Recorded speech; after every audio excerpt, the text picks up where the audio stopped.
एगो चुमा लेला राजा जी बन जाई जकरा यही जले निक रहे 6 इंच सड़क के नीचे आ गई एगो हो काटे पिछवा से चूक राजा जी लगा दी दुखवंशी को हुक राजा जी नेता आदमी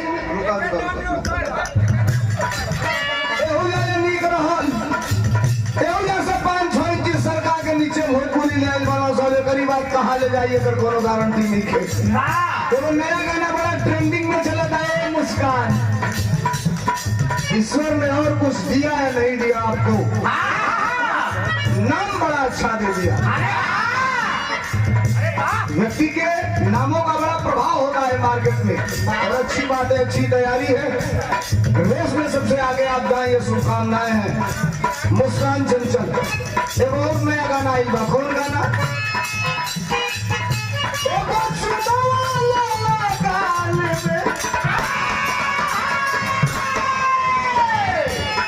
देखो देखो कितना पीछे आई बुढ़ऊ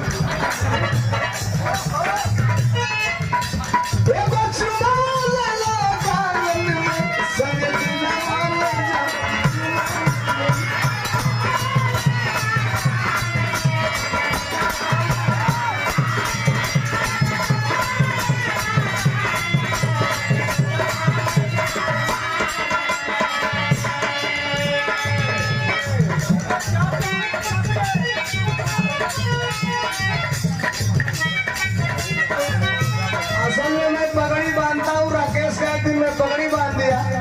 और राकेश को रहा है कि उसी की नकल में कर रहा हूँ आपकी पगड़ी बांधना हूँ राकेश हमारे छोटे भाई है राकेश गिलवंशी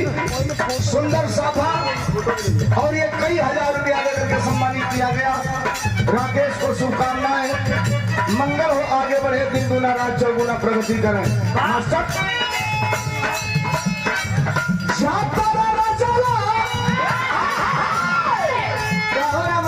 Yeah.